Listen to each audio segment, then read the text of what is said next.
قیامت کے دن ابن آدم یعنی ہر انسان، کوئی انسان کے دونوں قدم ہٹ نہیں سکیں گے اپنی جگہ سے.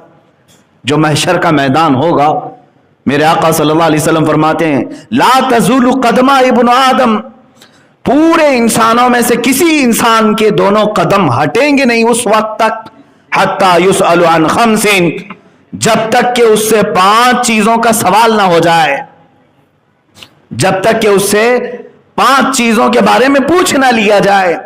وہ 5 چیزیں کیا ہیں؟ یہ ترمذی شریف کی صحیح حدیث ہے.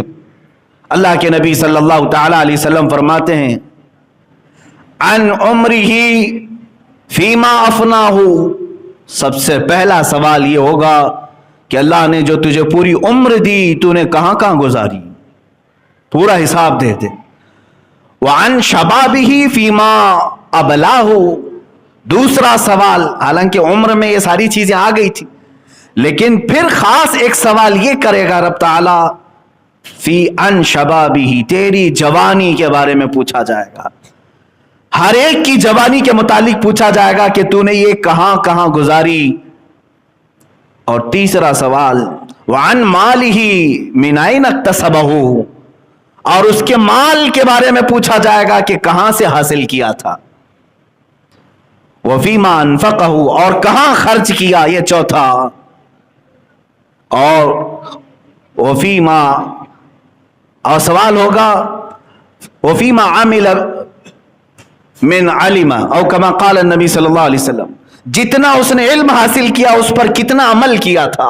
یہ 5 سوالات جب تک نہ کیے جائیں ہر انسان سے کوئی وہاں سے ہٹے گا نہیں.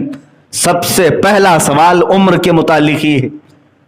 کیا ہمارے پاس ان 5 سوالات کے جوابات تیار ہیں؟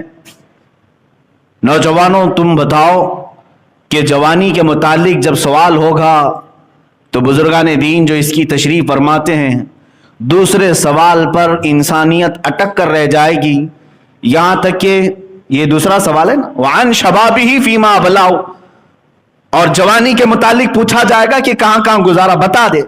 اب بتانے کے لیے جب شروع کرتا ہے جوان کہ میری جوانی شروع ہوئی تھی 15 سال سے، اور جب بتانا شروع کرتا ہے بزرگوں نے تشریح میں لکھا کسی کی جوانی کا حساب دے دیتے 200 سال لگ جائیں گے، لیکن اس کا حساب ختم نہیں ہو رہا ہوگا. 200 سال کا عرصہ گزر چکا ہوگا. بعض اسی سوال میں اٹک کر کے 300 سال 400 سال کھڑے ہو چکے ہوں گے. اور کسی گھبراہٹ کی ضرورت، کوئی جلد بازی کی ضرورت نہیں. 50,000 سال کے برابر کا ایک دن ہے، تمہیں تو حساب دینا ہے. کوئی اتنے سالوں تک کھڑے رہیں گے صرف دوسرے سوال کے جواب میں. ایک عمر کہاں گزارا، دوسرے اس نے اپنا شباب، اپنی جوانی کہاں بتائی. لکھ کر کے رکھ لو کہ اپنی جوانی کے متعلق کیا اللہ رب العزت کی بارگاہ میں یہ کہو گے کہ میں نے تو اپنی جوانی کی ہر رات گیم کھیلنے میں گزاری، جوانی کی ہر رات چیٹنگ میں گزاری، جوانی کی ہر رات لوگوں کو ایک جگہ سے دوسری جگہ منتقل کرتے اور ان کے عیبوں کو دیکھنے میں گزاری. انسان کی یہ فطرت ہے کہ وہ ہمیشہ برائی دیکھنا پسند کرتا ہے. اس فطرت سے باز آنا چاہیے. اے عزیزو، وقت کی قیمت سمجھو.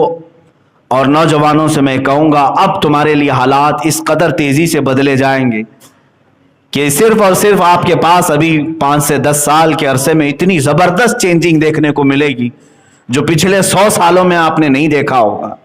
بہت تیزی سے تبدیلیاں آئیں گی. امام حماد ابن نعیم رضی اللہ تعالیٰ اپنی کتاب میں فرماتے ہیں جو آخری زمانے کے حالات کے متعلق احادیث آئی ہیں رسول کریم صلی اللہ علیہ وسلم، ان حدیثوں میں سے ایک حدیث آپ بیان کرتے ہیں قیامت کے قریب تم دیکھو گے زمانہ اتنی تیزی سے دوڑے گا کہ جو 100 سال میں ہوا تھا وہ صرف 20 سال کے اندر ہوگا، اور پھر 20 سال کے اندر جو ہوا تھا وہ 10 سالوں کے اندر ہوگا. وہ آج ہم نے محسوس کیا ہے پچھلے 20 سال کے اندر اس قدر دنیا میں تبدیلی آ گئی ہے جو پچھلے 100 سالوں میں ان کے خواب بھی نہیں دیکھے گئے تھے. انٹرنیٹ کی دنیا نے کہاں سے کہاں پہنچایا ہے. اب اگلے جو 10 سال ہوں گے یہ پچھلے 20 سالوں سے بھی زیادہ تیز ہوں گے. ہم ابھی سے سن رہے ہیں کہ 5G کا آنا متوقع ہے اور اس کے بعد دنیا میں زبردست تبدیلیاں آئیں گی. ہو سکتا ہے کہ تمہاری نیچرل قدرتی چیزوں پر بہت بڑا ایفیکٹ ہو, بہت بڑا اثر ہو. تمہارے کھان پان میں تبدیلی آ جائے گی, رہن سہن میں تبدیلیاں آ جائیں گی. بہت ساری چیزیں ایسی آج پلاننگ ہو رہی ہیں کہ مائنڈ کنٹرولنگ کے متعلق لوگ پلان بنا رہے ہیں. یہ مائنڈ کنٹرولنگ کیا ہے؟ کسی کے ذہن اور دماغ کو ایسا اپنے قابو میں رکھنا کہ میں اٹھ کہوں تو اٹھے, بیٹھ کہوں تو بیٹھے, چل کہوں تو چلے. یہ آرڈر دینے والے جو سسٹم ہے مائنڈ کنٹرولنگ کہتے ہیں. اس پر پوری دنیا آج, پوری دنیا نہیں, یہودی لابی سب سے زیادہ اس میں مصروف عمل ہے. چند دنوں پہلے ابھی ایک یہودی عالم نے باضابطہ ویڈیو کانفرنسنگ, ویڈیو کروا کر کے اعلان کیا ہے کہ ہمارے اگلے 5 سالوں میں پلان کیا ہے, ہم پوری دنیا کو کیا کرنے جا رہے ہیں. اگرچہ اس کا اعلان ہو, ہم تو جانتے ہیں اللہ جو چاہتا ہے وہی ہوتا ہے میرے عزیزوں.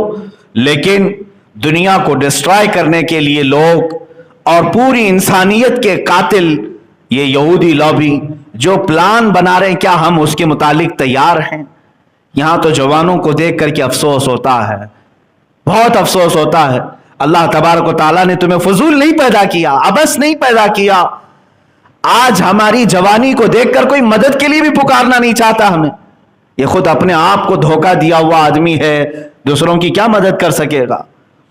مجھے بھی چند دنوں پہلے ایک بات پڑھنے کو ملی, کشمیر کی خواتین بلکتی ہیں, آج روتی ہیں, بہت ساری ان کی پریشانیاں ہیں. لیکن ایک زمانہ تھا جب اسی سندھ کے علاقے سے چند عورتوں نے عرب کے نوجوانوں کو پکارا تھا. راجہ دابیر سنگھ, یہ میں 90 ہجری کی بات کر رہا ہوں, آج سے 1300 سال پہلے تقریباً. راجہ دابیر سنگھ کی حکومت تھی جب کچھ حج پر جانے والی خواتین سری لنکا